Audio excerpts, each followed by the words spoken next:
మీ అందరికీ వందనములు.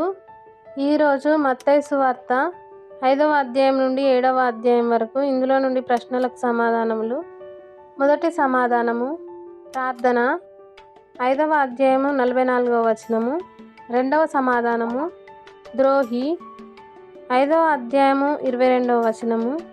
మూడవ సమాధానము సమాధానపరచువారు 5వ అధ్యాయం 9వ వచనం.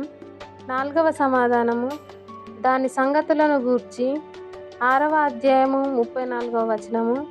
5వ సమాధానము ప్రార్థన చేయనప్పుడు 6వ అధ్యాయము 5వ వచనము. 6వ సమాధానము ఆశ్చర్యపడుచుండిరి 7వ అధ్యాయము 28వ వచనము. 7వ సమాధానము వేషధారి 7వ అధ్యాయము 5వ వచనము.